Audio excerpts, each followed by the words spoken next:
students. This is Sivajyoti, your English teacher. I am back with your first unit, Family B reading section, the poem My Mother.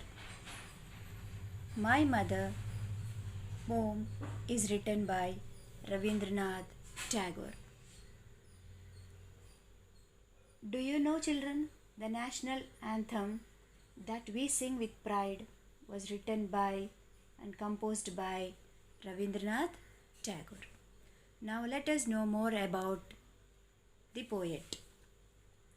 Rabindranath Tagore was born on the 7th of May in 1861 at Calcutta as the youngest of 13 siblings.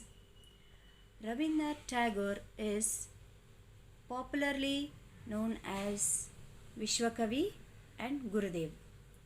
He was the founder of Shantiniketan, an experimental school, a school which brings learning process closer to the nature. He was awarded the Nobel Prize in Literature for his Gitanjali. Gitanjali is a book which contains the songs of offerings. Each of his poems reflects Indian vision and love towards his motherland. He is considered the voice of Indian heritage and spiritualism. Dear students, the meaning of heritage is something that is handed down from the past as a tradition which we get through our ancestors. Now, what is spiritualism?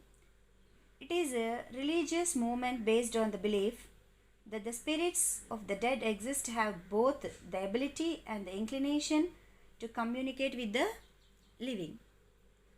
Now, this Rabindranath Tagore, on 15th September 1940, he had a severe pain in his abdomen in Kalipong. Kalipong is a place located in West Bengal. Tagore died in the year 1941 at the age of 80 years. I hope students you understood about our poet Rabindranath Tagore. Now let us move towards the poem he wrote, My Mother.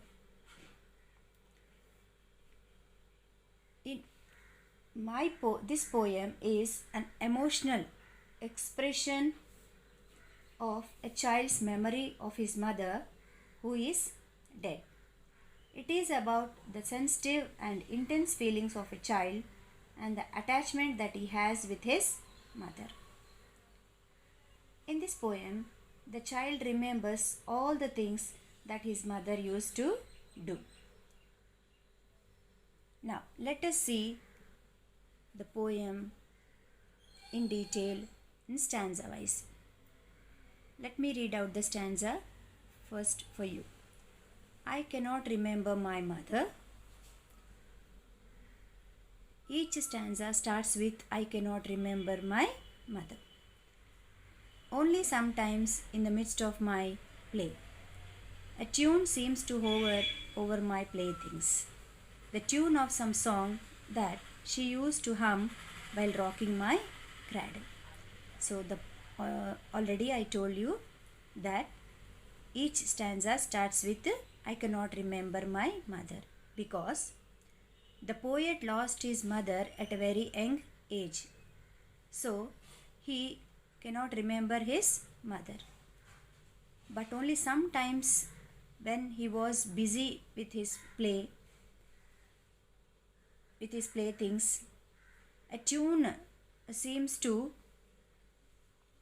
attract him, or a tune seems to hover him. Hover means remains in the air, that his mother used to hum while rocking his cradle. So in this way, he reminds his mother in his playthings. He remembers his mother in his playthings while he was playing. Now Let us move to the second stanza. I cannot remember my mother, but when in the early autumn morning the smell of the shule leaf flowers floats in the air, the scent of the morning service in the temple comes to me as a scent of my mother. So again he says, in the early autumn morning when he get up, he smells a sweet smell of shule leaf flowers. A shule leaf flower which have white petals and saffron dots on the top, which gives nice fragrance. So that he smells. By smelling of that, he suddenly gets his mother into his mind, like in the morning service from the temple also he get the fragrance of the doop sticks or incense sticks, so which reminds him his mother, as comes to me as a scent of my mother, as she wears that shule leaf flowers in her hair, or she decorates the god with the shule leaf flowers. So he smells that fragrance, in his mother. Oh, he thinks my mother might be like this. This is one of the imagery he has. Third one, last stanza we'll see. I cannot remember my mother. Only when from my bedroom window I send my eyes into the blue of the distant sky, I feel that the stillness of my mother's gaze on my face has spread all over the sky. Now again he says, he remembers his mother when he is ready to sleep or he went to sleep. Suddenly he wished to see in the sky. In the distant sky when he see, he feel the stillness of his mother. The mother is gazing at him. He feels that his mother is gazing at him and blessing him from a distance with a beautiful smile on her face. So, and by that he feels that his mother is always with him, like the sky. So he feels that his mother is in the sky. So in the first stanza, the poet feels that his mother is in his playthings, it is his imagery. And in the second stanza we see, in the smell he feels his mother is with him, this is one imagery.